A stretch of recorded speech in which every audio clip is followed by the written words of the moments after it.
Este grupo está conformado por Paola Lucas, Julia López y Suri Ochoa. Nuestro producto es una pupusa a base de harina de arroz con relleno de plátano y manía, enfocada a niños y es accesible por su formulación y preparación. Escogimos a los niños porque es uno de los sectores con más desnutrición que hay en Guatemala, principalmente porque a largo plazo puede generar consecuencias negativas en la vida del niño. Por este motivo es que propusimos la elaboración de una pupusa de arroz, puesto que el arroz es una buena fuente nutricional porque contiene carbohidratos fácilmente digeribles y aporta otros nutrientes como minerales, proteínas y vitaminas que son importantes como fuente de energía. Y el relleno de la pupusa, que es de plátano y manía, también tiene alto contenido de proteínas y es bajo en grasa, por lo que también son utilizados para combatir la desnutrición. Además que por su sabor dulce agradable es aceptable por los niños. A nivel industrial, el equipo de seguridad es importante, que debe de usar guantes, bata, cofia y mascarilla para evitar la contaminación cruzada con otros alimentos y del personal. Antes de empezar a trabajar y colocarse los guantes, se debe de lavar bien las manos con agua y jabón. Se procede a la limpieza de las superficies donde se va a preparar el producto para evitar contaminación. El equipo a utilizar también se deben de lavar y secar para eliminar cualquier residuo anterior de otros alimentos. Para la elaboración de las pupusas vamos a necesitar los siguientes ingredientes: 100 gramos de harina de arroz, 25 gramos de manía, 7 mililitros de aceite, 1 o 2 plátanos, 6 gramos de azúcar y 80 mililitros de agua. Necesitaremos de los siguientes utensilios: un comal, una olla, un recipiente para la masa, un sartén para el plátano, una tabla y un cuchillo, una jarrilla para calentar el agua, tazas medidoras, una cuchara, un plato y un machacador. Para la elaboración de nuestras pupusas iniciaremos en la preparación del relleno. Se cortan las puntas de los plátanos y estos se colocarán en una olla lo suficientemente grande. Se cubren los plátanos con agua fría y se calentarán a fuego medio alto hasta observar ebullición, y cuando comiencen a ebullir se cocinarán entre 10 a 15 minutos. En la preparación de la masa se calentará previamente el agua en otro recipiente, es decir, en una olla pequeña, y se medirá media taza de agua para incluirla en la masa. En un recipiente se colocará media taza de harina de arroz, ya sea comprada o sea fabricada a partir del arroz, y triturarla.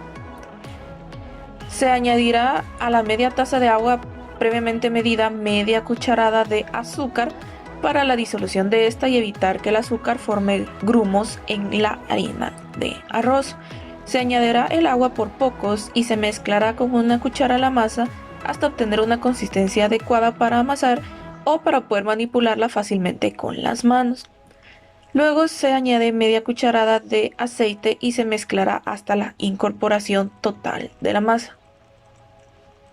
Continuando con el relleno, al ebullir los plátanos, estos se retirarán de la olla, se drenará el exceso de agua y se dejará enfriar hasta manejarlos. Se retirarán las cáscaras, se colocarán los plátanos en un sartén y con la ayuda de un machacador se aplastarán para formar y dar consistencia al puré, para luego estos ser calentados en el sartén en una estufa. En un recipiente pequeño se agregarán manías y se triturará con ayuda de un machacador para disminuir su tamaño. En este paso también es útil un triturador, un procesador o un mortero. Luego en el sartén se agregará la manía al puré de plátano y se mezclará hasta incorporar. Son 4 cucharadas y esto se hace para eliminar el exceso de agua del plátano y tener mejor consistencia del puré. Se dejará enfriar y luego se utilizará para las pupusas. Para la preparación del producto final se calentará un comal, se agregará aceite y se esparcerá por todo el comal con ayuda de una servilleta o una espátula. Este se calentará a fuego lento y debe estar a una temperatura entre 70 y 85 grados.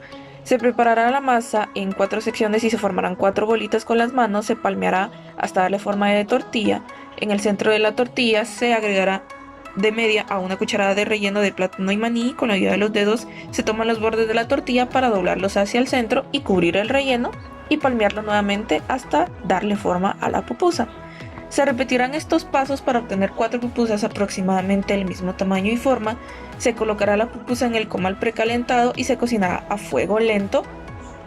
Y pasados aproximadamente 5 minutos, se le dará la vuelta a las pupusas para que se cocinen bien de los dos lados, es decir, 10 minutos en total. Y el último paso es retirar las pupusas del comal y se colocarán en un plato para servirlas. Como parte del control de calidad que todas las personas podrían hacer al producto, sería que al retirar la pupusa del comal se observe que no se haya quemado la masa y que al cortarla por la mitad se observe que se haya cocinado bien y que el relleno sea homogéneo. Al observar todo esto, entonces podremos decir que la pupusa sí cumple y está lista para su consumo. Para almacenar las pupusas luego de que se enfríen, se consumen después, pero el mismo día que se preparan se envuelven en una servilleta y se pueden guardar a temperatura ambiente. Si se va a refrigerar, se colocan las pupusas en una bolsa plástica, se retira el aire de la bolsa, se amarra y se lleva a refrigerar. Se puede guardar hasta 2 días. Se recomienda volver a calentar las pupusas. Al final de la elaboración de las pupusas se procede nuevamente a limpiar el área de trabajo, las superficies y los utensilios utilizados para eliminar los residuos del alimento que fue preparado. Como el producto tiene la finalidad de ser un alimento que pueda prepararse en casa, se elaboró un trifoliar como material informativo, en donde se indica una descripción del producto, la información nutricional, cómo preparar las pupusas en casa, los beneficios que proporciona este alimento, cómo se puede almacenar y los costos de la elaboración del alimento.